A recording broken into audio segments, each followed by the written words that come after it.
Hi, and welcome to another episode of the Authentic Audience Podcast. My name is Krista Ripma, and I am your host. Very excited for you all to meet my guest on today's episode because I can guarantee you have not met him before. I have my father-in-law, Mark Ripma, on the podcast today, and I'm so excited to introduce you to him. He's not on social media. He's definitely on the quieter side, a little bit more reserved, a little more calm, a little bit more cool, pretty much the opposite of me in every way, except in business. And I really look up to him in business. He just recently retired this past year and is in that funny transition, figuring out what comes next. And over Christmas, we were having a beautiful conversation. He offers such unique and interesting perspectives. And because we're so different, I think we just think of things in completely different ways. And he was telling this story, and I had never thought of my business or my life in this way. And that's what inspired me to have him come on the podcast today, because I've been repeating it so much and so many times to different people. I just thought it would be great to have a conversation with him one-on-one.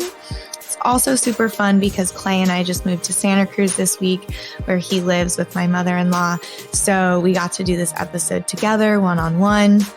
And then we went for a bike ride together afterwards, which was so fun. And Santa Cruz is turning out to be very, very peaceful.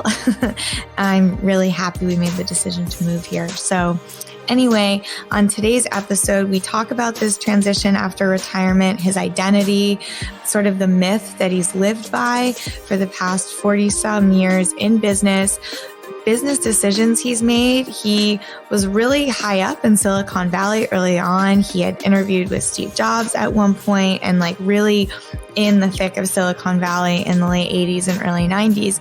And then in the early 2000s made a big decision to move his family to New Zealand. Before that, he lived in Paris.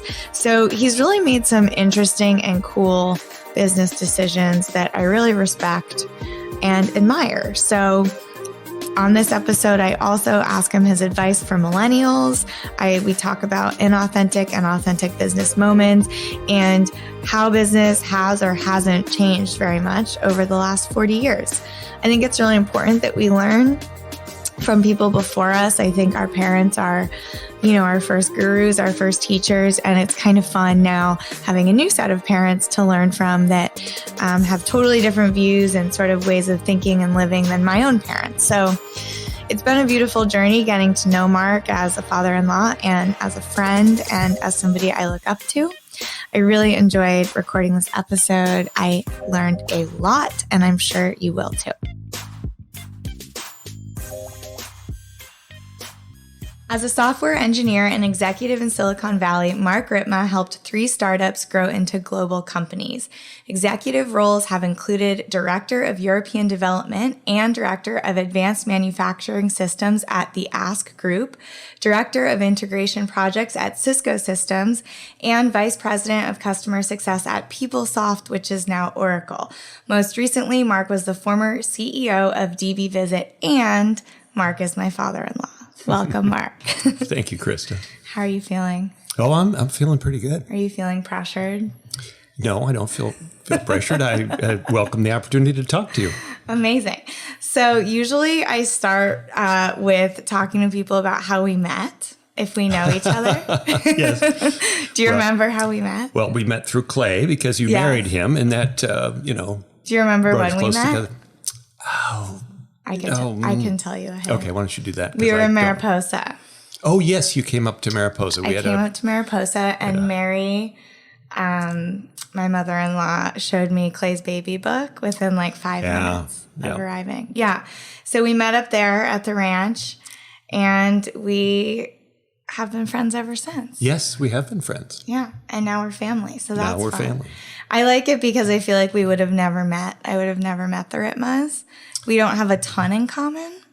Well, there are 7 billion people on Earth. You just don't run into everyone, do you? So it's crazy that strangers become family. Yeah, no, it's great. Anyway, here we are.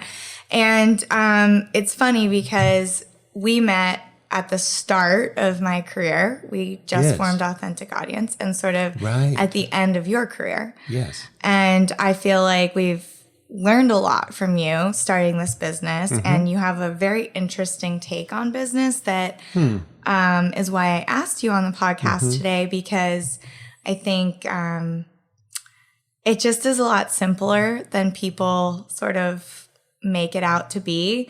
And an example recently is we were thinking of hiring someone and we couldn't get this person on the phone.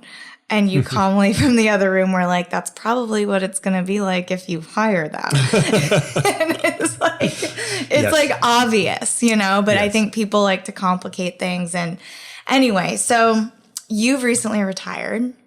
Yes. In April 1st, I officially resigned my role as CEO of DB Visit. We had found someone new to take over, and that had been planned for at least 2 years. We'd planned that. And I'm still working about 5 hours a week. Right. So how's retirement going? Well, every day is Saturday, and that's not all that difficult, really. Yeah. You can wake up and go, gee, it's Saturday again. Or more likely, you wake up and you say, what day is today? And you don't remember what day it is. So far, so good. I think keeping my hand in a little bit has helped with the transition. If you study retirement and sort of the things that happen after you've been working for, in my case, about 45 years, pretty much nonstop, for 45 years, is that you don't necessarily need to jump into something new. So what I've been doing is just going with the flow. And one of these books, they called it a neutral zone. And just let the neutral zone go. Don't worry about what you're going to do. Don't worry. Just live. And I've really enjoyed just living. Yeah, and, you seem really good at it. Yeah, I might stay in the neutral zone for a long time. I may never find anything else it's to really just get involved interesting. With. So I want to get to this story that I want to talk about, this whole myth story in a minute. But for me, my identity is sort of wrapped up in my business. And I feel like as someone who worked for 45 years, it was a big part of your identity. And separating my identity from my business is something I struggle with. And I actually don't know the answer to this. Would you have called yourself like a workaholic? I feel like you worked a lot. Oh, no, I don't think I was a workaholic. I early on in my career, I had a very difficult time separating and coming home from work and getting rid of work. So that takes a little practice, but you do want to do that. You do need a break from work. Right. And I would have trouble taking a week vacation or a 2-week vacation, but you do need that. You do need to get away. You've got to, because it gives you a nice perspective. And that took a little while and took a little effort. It helps to have spouses, dogs, pets, kids. Those kids in particular, dogs, people you have to be responsible for, sort of forces you to, you just got to get work out of your mind and go feed the dog or feed the kids or whatever it is. Yeah. But do you feel like, I guess I wouldn't call you a workaholic, but it just seemed like you cared a lot about what you were working on, and you're very thorough and always working, basically. But I guess that's what we do. Well, I always worked, but I didn't work after work. Right. Now, once you knew me, I was either the COO or the CEO of this software company in New Zealand, and it was global in scope. So the time zones in New Zealand forced me to work odder hours, shall we say. And also at that point in time, I had fewer other responsibilities. So at the time you knew me, I probably worked longer hours in a way, but not necessarily I didn't work more. It was just outer hours of the day. So do you feel like your identity has sort of shifted at all, though, since you're retired? Do you identify as being retired? It took me a little while to identify as being retired, but yes, I do. So when people say, what do you do? I say I'm retired. Now, the first time I said that, I giggled. Yeah. And then I thought, well, that's not very sophisticated at all. So now when I just say I'm retired. Period. And then if they want to dig into it, then will confess that I'm working 4 or 5 hours a week. Right. Because I still sort of have to maintain some administrative work over the U.S. company. Yeah. For this software It's company. Transition. It's a transition. We're in a transition. I worked a little bit more in April and May after I first retired than I am now. Right. So speaking of this transition, on Christmas, we got to hear a really cool, I don't know what would we call it, a speech, a lecture? Didn't I call it something? I can't remember what it was. It was really funny. But basically, Mary, my mother-in-law, had been priming us for a few months, letting us know that this big speech was going to happen. That's right. And we were all very looking forward to it. And what I appreciated the most is you took it seriously. And, we were all kind of rolling our eyes a little bit when she would bring it up. Mm-hmm. And you did it. And the reason behind her doing this, I didn't learn until after, was she read in a book the importance of ritual around like transitions. So, and I do think this is really important, especially like when you're transitioning jobs or moving houses. Like my friends recently moved, we recently moved, and we did this whole sort of ritual to say goodbye to where we were moving. Anyway, so Mary read this book, and somewhere in it, it talked about how important it is to create ritual during times of transition. And that's where this sort of speech came from. Is that right? Well, not exactly. I think Mary has always, since I've known her, always believed in ritual. I don't know if she originally, as a teenager, read it in a book somewhere. Right. Okay. That's always been part of it. So every time we've purchased a new house or moved to a new house, there's been a ritual involved with it. So that's just always been something. When we were in New Zealand, we had some of our friends who were Māori come by and do whatever the Māori do when they have a new home, and so that's always been something. Oh, okay. And so I was mistaken. For instance, when all of our children, we have three children, each time one was born, we had a welcome ceremony, and she added a new ribbon to the flag. And then when each of our children have gotten married, she's added a new ribbon. I have a ribbon. You have a ribbon, for instance. Yes, I do. And there's a bit, obviously, a wedding is a ceremony as well. So that's just always been something she's encouraged, and I think she's right. Because as you make a transition, it focuses the mind that, something's changing here. And so that's where it came from. So thank you. Yeah. So I didn't know where the sort of persistent Mark is going to make a speech. I didn't really know the why behind it. So now that I do, I think that's very special and very beautiful. She felt it was important to me and to her, and maybe to everyone in the family, that there would be something that acknowledges I am no longer doing this, I am now doing this, or in my case, not doing much. Yeah. Well, I think you're doing a lot. The backyard looks incredible. In the background, right. But anyway, so you basically, I didn't know what to expect. And you're a very good storyteller. I've heard you tell two stories, basically, again, when you had to, which was at Lee's wedding and then at my wedding. And people are still talking about the story you told at my wedding with the play and the toolbox and the whole thing. And so I was excited because I enjoy listening to you tell stories. And this was really interesting. And I have shared it with so many people, and is sort of the inspiration behind inviting you on this podcast. So what I might ask is that maybe you could share a little bit specifically about this myth story and where that came from. And I don't know. I just think it's really interesting for people my age to think about that. And you don't have to share too personally if you don't want to about your own myth, but just sharing this idea of myths and what we tell ourselves and how that sort of becomes us.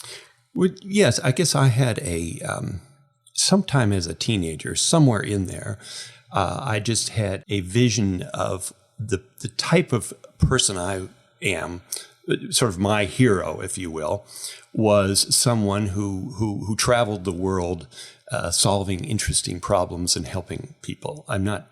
I do know where I got it. I got it from the culture I grew up in the 50s and 60s. Very much the cowboy culture. I mean, you couldn't be a little boy in the 50s without being enamored of cowboys. Cowboys were everywhere. And cowboys tended to ride the range. There was a Lone Ranger and Shane and all these characters who were men. They were always men, and the ones that I was interested in. And they were they just traveled about independently, very confident people who encountered interesting and complex situations, always involving people, that they would then help help solve that problem.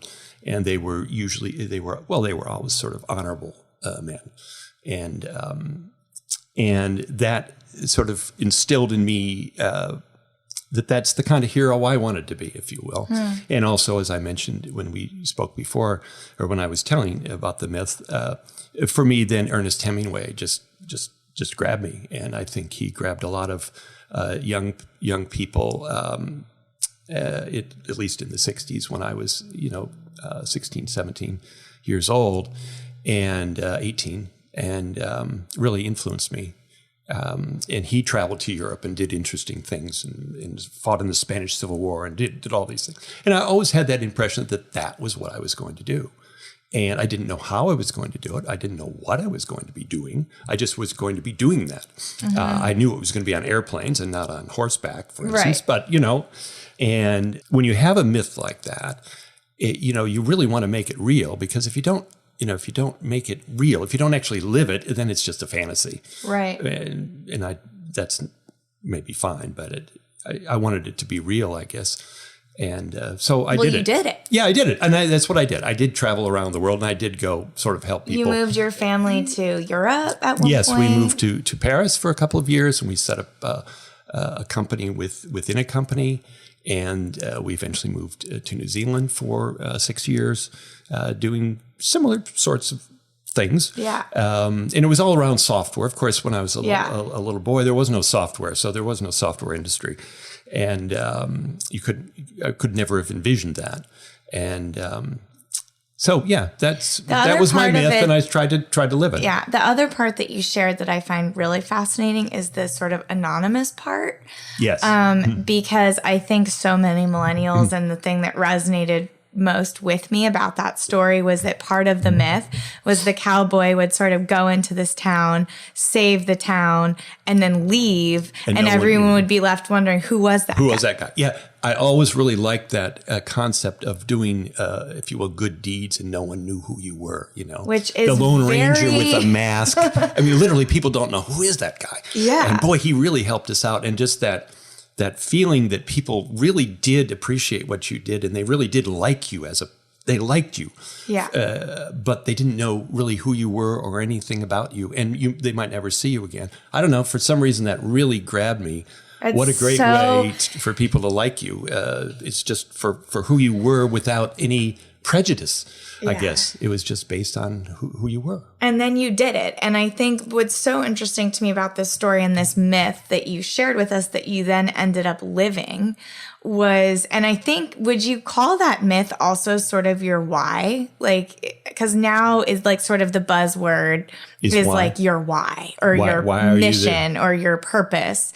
Yeah. And well, it's quite a self-centered purpose, because when I envisioned this and had this myth, it was all about me in a way. Well, right? As most of our myths are. I guess they are. This was me, this is how I would feel like a hero.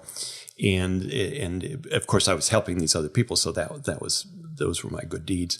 And as I think I mentioned, the reality of it is, of course, that I didn't do any of these things alone. Mm-hmm. None of them were alone. I had a spouse, for one thing. Yeah. And she was a huge partner in everything I did in life and in supporting in business. And, of course, I worked with lots of other people. Right. So if I was off setting up a company in France or something, it wasn't just me. I found some people who were French who could really help me do that sort of thing, and you worked with the people back in the U.S. who sent you over there, and of course we were building. In this case, we were selling a product. Well, somebody had to build the product, and I didn't build the product alone. Right. So it's all the vision of the Lone Ranger just doing it on their own. In reality, didn't hold together once you got out there, because there was it's all a team effort. Totally. In the end. Well, I mean, I have two questions from that. Okay. I think my first question about the myth is, I hadn't really thought of it like that before. And what it did for me is thinking about sort of these myths we tell ourselves is, how many times during your career were you sort of thinking about, is this it feels very self-aware, this whole like story that you realized when you were 16, this is what I want to do. And then it's sort of this myth that you lived by, who inspired it. It was the cowboy shows as a kid, it was Ernest Hemingway in your teens. And I think a lot of people are sort of unaware, even though like it caused me to really think about, okay, I always wanted to, as a kid, produce movies or like be a producer. Yeah. And now what I'm realizing, even through every job I've had, from being an executive assistant to working at the marina, where I was literally coordinating what boats were coming in and out, how long they were staying, who was buying, like I've always been producing. I'm constantly directing everybody, as you've been witness to. I'm just constantly telling everybody what to do all of the time, and like coordinating, even if it's like a friend's dinner. So it goes beyond just my career. Like that's who I've become. But I didn't put this really together until I was listening to your story. And my question is, how often did you sort of think about, as you were making these decisions to move to Europe or New Zealand, like how aware were you that this was like a myth you were living out? To be honest, I didn't spend a lot of time thinking about it. What's happened to a certain extent, and I think this will happen to people in retirement, is about a year ago, I maybe first started to think about, well, as I was ending the career, well, what did I do, and what have I done? And it actually started. It was a year ago in November. We had at DB Visit, which is the company I was running, it was about a 35-person company, and everyone had. Once a month, we'd have these sessions where people would get up and talk to the rest of the company about what they had done, what they did, their life outside the company. That's cool. Which was really cool. That's a cool culture. We had sort of worked through, we did it every month, and we'd been doing it for years, and we'd sort of run through a lot of the people. And I was the CEO now, and I wanted to make one change. I wanted people to talk about their craft, because I wanted people to realize that the job they were doing, they had a craft. They all had a career. And there was a lot, of course, everyone was younger than me, and there's a lot of young people there. And so we started these sessions called the Craftly sessions, we called them. And it was where once a month, someone would get up and talk about their craft. Since it was my idea, and no one volunteered, I decided to be the first to do it. And so so I had to examine what was my craft. And I'd always envisioned my craft being sort of doing this myth of going about and then being confronted with something completely new to me and to everyone, this complex situation, what you'd call a blank sheet of paper in the business world back then. Not sure what it's called now, but probably blank sheet of paper. Yeah. And then I would then just write on this, I would figure it all out and go away and then do the next thing. Right. And when I got into it, I realized that my craft really wasn't building new things on a blank sheet of paper. It was really transforming existing things. And that as I look back in my career, what I was doing was actually transforming organizations. And so through acquisitions and through building new departments and doing things. Since I was in the B2B business and tended to work in corporations. I did some consulting, but those were for corporations as well, all in the software industry. And so that's when I started examining my career. I didn't really examine it much before that. I sort of did it. Right. I always had this belief that I was doing this myth. That was always in the back of my mind. And I had always believed that I was actually building new things. And it was only once I sort of dug into it back then and realized, actually, I'm changing things and transforming things, not building things specifically, because I have to work with so many other people on it. And so, no, I mean, I didn't get up in the morning and say, no. Right. So the introspection is like coming more now. Yes, I actually decided to take a look at it. Yeah. Yeah, started to think about it. And you're like learning. Yeah, I'm sort of learning what I was doing that whole time. Frankly, it might not have been a bad idea to be more introspective as I went along, but I didn't seem to have time to. Right. Well, you had a very successful career. It was successful, yeah. And I enjoyed it. Yeah, you had a very successful career, and there's two things I wanted to well, a couple of things I wanted to talk about. But as far as your career goes, did you interview with Steve Jobs? I did one time. I interviewed with Steve Jobs. He didn't hire me. Yeah, but I was just watching this thing about Steve Jobs and like what a maniac he was. And like, was he a total maniac? It was not a pleasant interview. He wasn't, But you sat there with him. It was for Next. I had an interview with him. It was for Next, right? It was for Next, and it was to run his services organization. I believe it must have been, because that's what I tended to do. Right. And it was not a long time. I obviously knew who he was. I mean, he was famous back then. Really? Yeah. What year was that? Next. 80s? 90s? This might have been early 90s, I guess, maybe. But yeah, that's so funny. I didn't get the job. That's probably just as well. I'm not sure I would have been a great match for him. Yeah, I don't think he. I thought I like dreamed that, but then I remembered you saying. Later on, I interviewed when I was trying to hire a marketing person at another company I worked for. It was corporate marketing. It was for the entire company. It was a big company, $2 billion company, and she was the director of marketing, reporting into Steve Jobs at Apple. Wow. I'm not sure she was direct report, but she was in the marketing at Apple under Steve Jobs. And she was just traumatized. She was traumatized. She just said, he's the worst guy to work for in marketing. I mean, he's probably the best marketing guy who ever lived on the planet. Yeah. And how would you like to try to work in marketing with him? So, yeah, I know. Crazy. Well, I was bringing that up because to get to the point of you were heavily involved in Silicon Valley. You graduated with your master's from Stanford. You were like there in the 80s and 90s. We were there. You were where things were happening and at PeopleSoft and all of that. And then you made a really big decision. Which was not, I don't think, motivated by fame, money, power, success, all of these things that drive, I would say, most of us, whether we want to admit it or not. And that was to leave this huge company in Silicon Valley and move to New Zealand with your entire family. Yes. What was happening at that time and what did motivate that? I've heard this story, but I think for millennials sort of killing themselves in these jobs right now or super bored in their jobs right now, I feel like that was a pretty risky thing to do. Yeah, there was some risk in it. I had been a senior executive at a big company, and so I had been making pretty good money for the previous 4 years. And so I had a little bit of a cushion to fall back on if this didn't work out.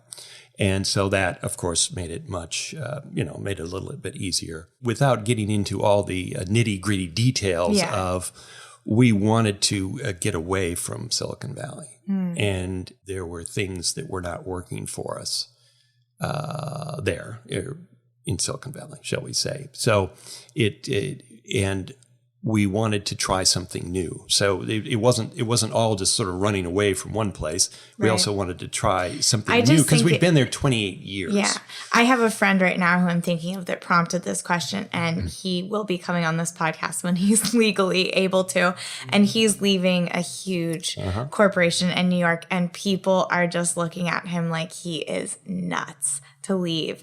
And I think, he's making so much money and he's ultimately really unhappy with the integrity, and there's just so much going on within the company and with his personal life as well that he needs to leave. Yeah, sometimes. But I think it's really hard to do, especially with a family and to move across the world. Yeah. And you did it. And I just think that's totally what would your, advice be for somebody who, it feels like they're sort of stuck in this job, or they, for money or whatever. And cause you did it. I guess I would say, don't do a job where you're miserable. I've always had this concept of, and when I interview someone, I always say, what do you do easily and well? And I just stop right there and listen, because what you do easily and well is what you should be doing. And any job has a certain amount of drudgery, but your job needs to have at least 50% or so where it's creative and you feel you're in the flow. You're the subject, not the object, right? And where you're in control and it's yours. And for you, you know what you do easily and well. You just described it. You do direct things. Okay, that's what you do easily and well. Tell people what to do. For me, transforming organizations, I do it easily and well. It's just one of those things I know how to do. I know how to work with the people, and I know how to do it. I know how to do the analysis on it. I do analysis quite easily and well. I'm good with spreadsheets and that. When I'm doing that, I'm in the groove. Mm-hmm. I'm in the groove. Nothing. I don't hear anything on the outside. Nothing else. I'm not tempted to get up and get another cup of coffee. I'm in the groove. And if your job is not a job where you're in the groove, a good part of the time, it doesn't have to. It's not going to be 100%, but 50% of the time, you got to be in the groove. And that means it's natural to you. And if you do that, just don't worry about the money. The money will come. Yeah. You'll make enough. You'll be okay. Because you can't force it. And I guess in a way, that's what's happened to me. Well, when you get in a job, sometimes it starts and you're doing things that you do easily and well, and it's really cool and you love doing it and you're in the groove. But things change. New people come in, new bosses come in, new employees come in, the business changes, new products come on board, the economy changes, whatever it might be. And so you're no longer doing something you do easily and well, and you found yourself stuck over here doing something. I don't even like this, you're thinking. But then I'm making all this money. But right. If it's not something where you enjoy it and you wake up excited about it pretty much most days, then you've just got to take the leap and leave. And it always works out for the best. And had this recently, when you've been a manager in companies as long as I have and managed as many people, you end up laying off and you end up firing a lot of people, over time. You just do. Yeah. And they're always good people. Yeah. They're always good people. They just are in the wrong place. Or the place changed. They were in the right place and now it's the wrong place. Yeah. And they don't realize it, but you do. And it's not working. It's like you're doing them a favor almost, sort of. They don't think that way, yeah. but it is never, and by the way, I've been fired. Yeah. I've been fired several times for exactly that same reason. It's been I've been fired at least 3 or 4 times, or laid off might be, whatever the euphemism is. Sure. And it is always the best thing. And because you get out of this thing that wasn't working for you. If it's not working, you just know it's not working for you. And a few days later, you're miserable for a few days. Then you start looking and you realize what you're looking for and you find the job you're looking for. Never had it happen where getting fired wasn't the best thing that ever happened to me. You are so Clay's father. I'm like listening to you. We just think so differently. He must get that from you. He has the everything's always going to work out mentality. Yeah. He doesn't live in fear or anxiety or worry. And just listening to you talk, it's such a refreshing way of thinking for me. And I get that from Clay. And so many times, like, I'm just realizing this listening to you we'll be asking your advice or, you've said things like, it will work out or whatever's meant to happen is meant to happen or don't worry about the money so much or just things like that. You've given him some really good advice and it's just funny listening to you. And I think that it's important to remember, especially if you are listening and tend to be more like controlling and driven by anxiety and fears and all of these things, that it does work out. Like it really does. And I'm shown that time and time again. And it worked out really great for you guys in New Zealand. That's where Clay basically grew up. Yeah. And that's how you got into DB Visit, which you spent how many years? It's been 9.5 years. 9.5 years. Visit. And that's where you were Yeah, that was related to the New Zealand move. And it's just been great. I've made some great friends there. And but things do work out if you just sort of follow the flow of going, doing the things that come easily and well. Yeah. I mean, it's the best advice. It really is. I know which soundbite I'm going to use now for this. I mean, it's really good advice. And I think that I specifically really like to complicate things. And like just going back to that advice you said when I was like trying to get on the phone with this person to hire, you're like, it's probably what it's going to be like. It's like so obvious, and we try and just overcomplicate everything. And So going back to, I just have a couple more questions. Going back to, I mean, you worked with a lot of people over the last 40 years. You worked with a lot of really successful people. Oh, yeah. And one question I had is, and I thought of this today, is there something, I mean, I'm early on in my career. I have like, hopefully, a very long career ahead of me, and as does Clay. And is there sort of a common theme, no matter what sort of industry or level somebody was at throughout your experience in business, around successful people? Like, is there a common theme or a common characteristic that made somebody inspiring to you, that made you look up to them, where they were also very successful? Is there something that all of these people had in common that you started to sort of recognize across the board in somebody that was just in the flow or like really in their groove? Thinking off the top of my head on that, you start thinking about managers you've had. So when you work in corporations, you have managers, and in my case, it was almost always the CEO that tended to be the role I played. And I think if the manager was older, which they used to always be, right? If they took an interest in my career, and they really, and they noticed it. They knew that the decisions would affect my career and what I did. I just really respected that because you just knew some of the things they were giving you advice on were related to improving your career. Yes, it would probably help the company as well, but they were concerned about your career. So they were like invested in their people. Yeah. That's a great way of putting it. And I've tried to do that. Yeah. Particularly as I got older, I used to be probably a pretty hard-nosed jerk in some ways. I can't see that. Well, I might have been. There might be some people who disagree with that, but might be some people would agree with me on that because I was pretty striving and well, you just tend to be when you're younger, I guess, and just getting going. But later, I feel bad for some of the people who have to answer to me too. It's probably a nightmare. But what you want to do is consider their career and consider how they're making their way through the world, and they're going to do hopefully what comes easily and well to them. And it's if it's what you need, then you just go with that and don't force them into something.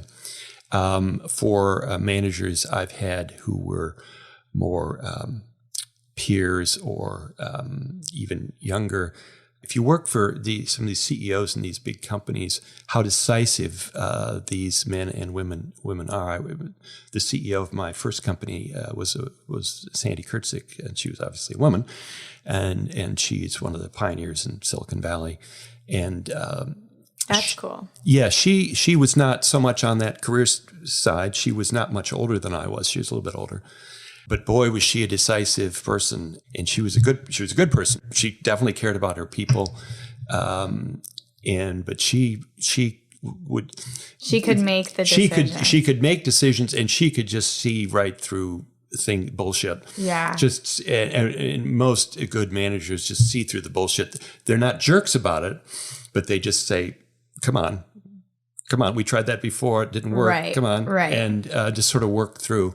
And I had a lot of respect for her and for other managers I've had who just, you go in with the bullshit. They just don't put up with it. So it's this fine line of investing in your people, but not putting up with the bullshit, basically. Yeah. That's the balance. Just getting to the point. Yeah, what are we trying to do here? that's the line we're trying to walk. Yeah, I know you're trying to do that, and I know you want blah, blah, blah, but, come on, we're not getting there. And I've also tried to, that's not necessarily my style, but I've also tried to pick up that style a bit when you just hear somebody making excuses. You're definitely more subtle, I would say. I've actually never heard you say anything negative about anyone. Yeah, ever. and also a good manager can make a lot of progress with humor. Yeah. Just humor. Yeah. Where you both sort of I know. get it. I do take myself a little too seriously, and I think, I don't think business has changed all that much. I think humans are humans, and we're definitely evolving and are, I think, more aware maybe than we were 40 years ago. But at the end of the day, I think the way we behave is the way we behave. And so there's a lot to be learned from somebody who's been in business for 40 years versus somebody who's just starting out. And I think that's really good advice. And my actual next question was, if you had like one piece of advice for millennials, whether it's like entrepreneurial, like I am, or somebody that's in corporate, which was more the way you were. Yes, you were kind of both, because you were a consultant. So you weren't like, because you did the Lone Ranger thing. So you weren't necessarily. No, I was often not an employee of the company. Exactly. I was a little bit on the outside. So you were a little bit definitely. of both. And even when I was in a company, I sort of prided myself on typically being a little bit on the outside. Yeah. I wasn't on the mainstream. I was starting new countries or new divisions or totally new services. So I was always prided myself being a little bit on the outside looking in, a little bit of an expat, if you will, to companies.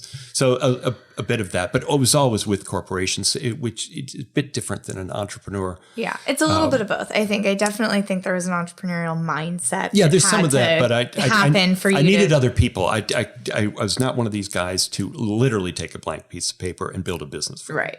I mean, I wouldn't say that I am either. I take other people's ideas and make them money, but to a certain extent. Anyway, my question is, for millennials, I have a lot of people on my that listen to this that are young artists, creatives, business owners, have a dream, have a vision, something like that. And after sort of seeing the trajectory of how business works and how things ebb and flow, do you have sort of like a main piece of advice that you would give somebody early on in their career, regardless of what specifically it is? Or do you think it needs to be more specific? Well, I think I'll take two cases. Okay. For the entrepreneurs, and I've worked with a lot of entrepreneurs, I would say pay close attention to the difference between the core of your business and the context of your business. The core of your business is what makes you unique. And so if you're a software company, it's your software product. For instance, if you're a consultant, it's your service product. Or if you're a yoga instructor, it's yoga. Yeah. That's the content. That's the core. That's the core. That's the core of your business, and you want to focus on the core. Okay. Now, every business has context. The terminology I'm using here is Jeffrey Moore's. Okay. Who's a pundit in Silicon Valley, but there's probably other terms for it. The context of your business is the invoicing and the purchase orders and the human resources and everything around, all the administrative stuff. You have paying the taxes and the accounting and all that. All very important. All very important. Crucial to the business, but it's not your core. So keep your eye on the core. And the context you can hire out to other people. You can subcontract to other people. And don't worry about the context. Keep the cost of your context as low as possible. Keep it as efficient as possible, as automated as possible, and stay focused on the core.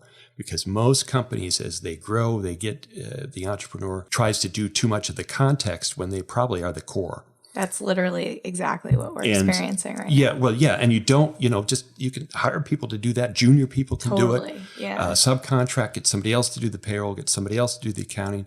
Just don't do anything. Somebody else do the taxes and all that.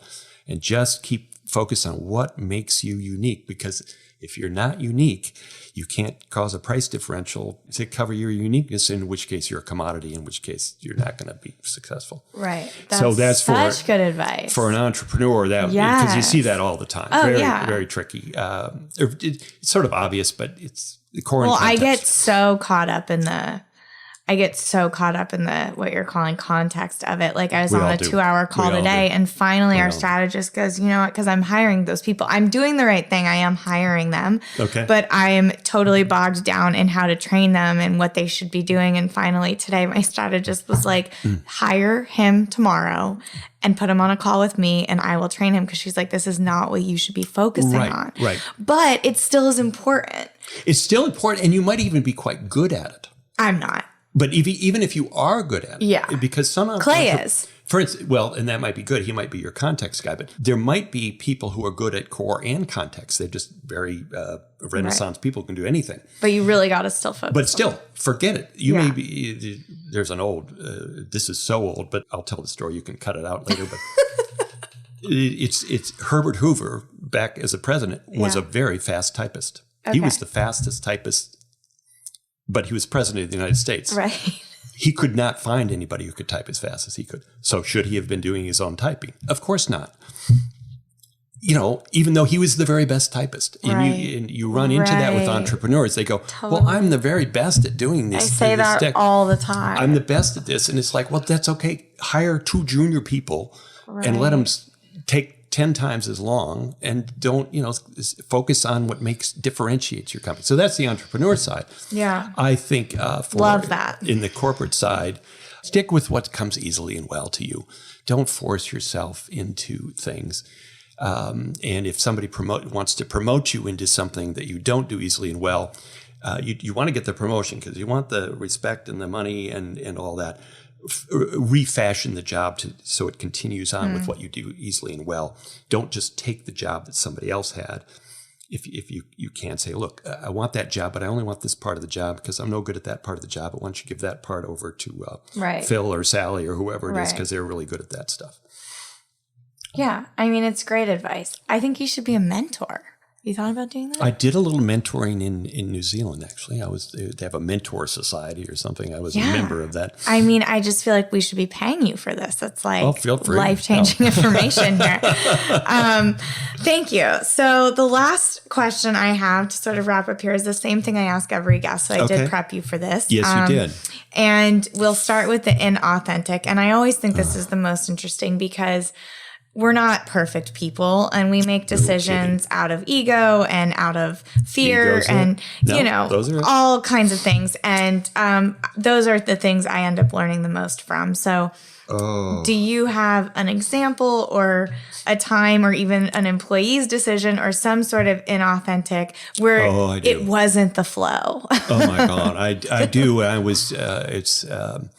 I've never forgotten it, and it was my worst. It's probably the worst thing I ever did in a way. This was back in the very early 90s. I just left this company I'd been for 13 years, and I was doing a consulting project on the product that I had helped build. So I was an expert at this product. I mean, nobody knew this product better than I did.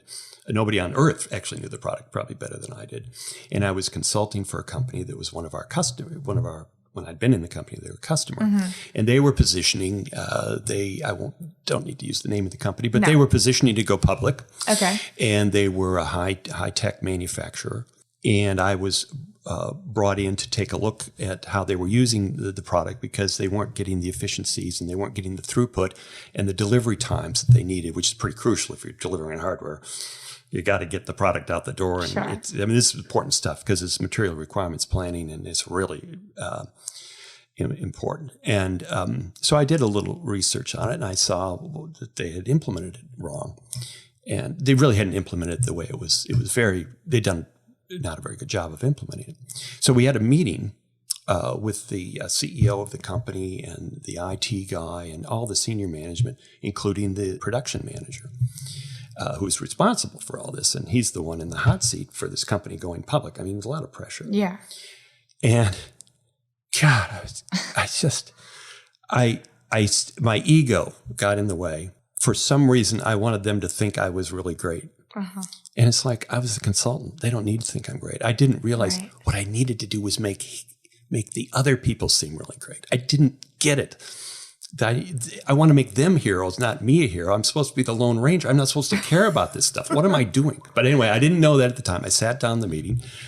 Mr. Hotshot knew more about this product than anybody on earth. Which you did. Which I happened to. For the record, yeah. And I made sure everybody knew that and said, well, look, you've just put in the data incorrectly. You've implemented this improperly. And this is not how the product was designed. And so we're going to have to go back and redo how you've done this. And I just said it in kind of a snide, really. Sure. It was awful. And after the meeting, I'm feeling pretty good about myself. And I go in the next day to set up a meeting with the production manager, who all of a sudden didn't want to spend any time with me. And he had to spend time with me because I'd been working for the CEO. And he was monosyllabic. Yeah. And he was obviously really irritated with me. And I just didn't get anything out of him. And I went back to the IT guy who I'd been working with. And I said, I think maybe I did something wrong in the meeting yesterday. And he turned to me and he said, you sure did. And just gave me a real earful. I never got that guy back. I never got his trust back. Wow. I worked so hard to get his trust back. I worked with his people. I never got his trust back. He never trusted me again. He never liked me. And that was inauthentic. Yeah. And it was just, well, it just seems so unlike you. Yeah. Oh, it was just awful. I just don't know what, but I was new at consulting. Well, I was old enough to know better. I was probably I feel like if that's like the worst thing you've ever done, you probably it was just one of those bad ones. You left a really good. Yeah. I have some other ones, but that's enough. I think that's that's a good learning lesson, because I think a lot of people tend to. I do that too. Like I don't know why I do this, but sometimes when I'm doing deep dives, I charge a lot for them, and I try to prove my value or something. Yeah. And I've had my close friends be like, stop trying to prove your value. We already, people are paying you, they know it. Yeah, so you just shut up and with the ego and just do the thing and get in the flow. And you really want other people to feel good. You want to. My ego got in the way of that one. Yeah. And I've never forgotten it. And I've been very careful ever since. So in a way, it was probably a good learning experience. Well, I think, like I said, the most, those mistakes lead to the best learning lessons. So my last question is if you have a moment of authenticity, which sometimes can come out of a really tough decision, or it's not easy, but you stayed in integrity and you were true to yourself, and it was an authentic moment that you later on were very proud of. I thought about this because you did alert me to the question, and I had it wasn't a moment at all. It was a process, and I was working for a large software company. I was an employee, and I had recently been hired by the company, and I was managing 600 people organization. So I was very busy. I just started 2 weeks before when this company acquired another company.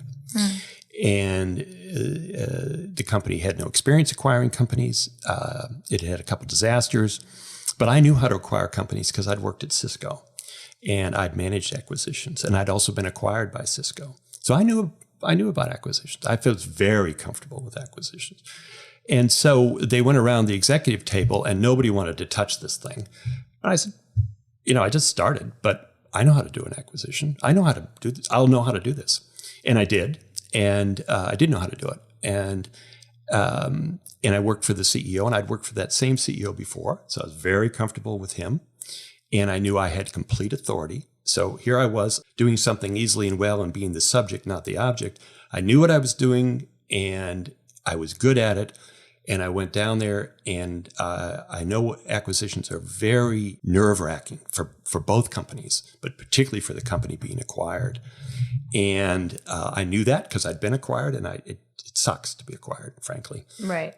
Really. It's an awful feeling. And a lot of these people were on H-1B visas. And if they lost their job, they were going back to whatever country they came from.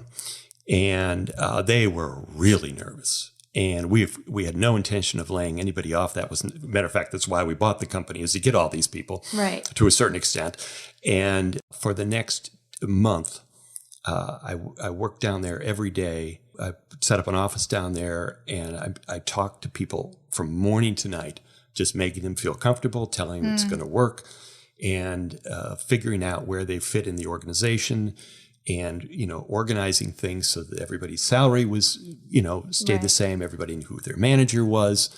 Everybody knew what their job was and how they were going to be measured. And I was just for a month, 2 months, however, maybe it was a month, whatever it was. I was just in the flow with that. A tremendous pressure. And I won't say there weren't some anxious times, but that I was doing something I was really good at. I knew I was good at it, and I knew I had the authority to do it.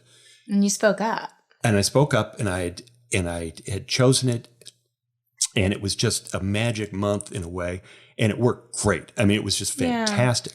Yeah. The results were nobody left. That's amazing. Nobody left. Everybody came on board. Yeah. That company hit their targets. Our stock price went up when it was just all this. It was sort of a magic, and it was authentic. That was me. Yeah. And if I could have figured out a way to do that sort of thing for a living, I might have kept doing it, but I couldn't quite figure out how to just manage acquisitions for a living. But I love that story. Well, this has been so fun. I just think, I learn a lot from you because, well, obviously, it's funny having a father-in-law because I have a dad, right? And you guys are quite different. Quite different, although he's a very successful businessman who he'll get on this podcast eventually. You've got to get him on. Yeah. Oh yeah, I will. Maybe like a Father's Day weekend podcast or something over a glass of wine. But that podcast will be very different, ladies and gentlemen, than this. But it's just interesting getting to have this person in your life that knows a hell of a lot more than you do, that's been in business. And I think our society particularly doesn't sort of revere our elders in the way that we should. And I think creating, having these mentors and having these people in our lives is really important. And Deborah, who's a client of mine, talked about this on my podcast because I'm learning so much from her business, and she's in her 60s now. And it's like she did this for 30 years. And I had Gay Hendricks on the podcast, who's been doing this for 40 years. And I just think that I learn a lot from these conversations, and I'm just grateful. Yeah, we enjoy your podcast. Thank you. Yeah. Are you going to listen to this one? I don't know if I'll need to listen, but I know Mary will, so. She's my biggest fan. She is a very I'm very lucky. So anyway, I'm just glad we got to have this conversation. We just moved to Santa Cruz. Yeah, welcome to Santa Cruz. Thank you. Yeah. It's day 2, so we're recording from Santa Cruz. And my brother-in-law actually had the idea of interviewing you, Ty. I noticed that. And I'm so happy. Yeah. So thank you for being here. I'm pleased to be here. And I have no calls to action because Mark's retired. So I'm retired. He's also the Lone Ranger, so not on socials, and no call to action. No call to action. No. So that's the end of the podcast. Okay. Very good. Thank you all for being here. Of course, I'm so grateful, as you know. And until next time, keep growing.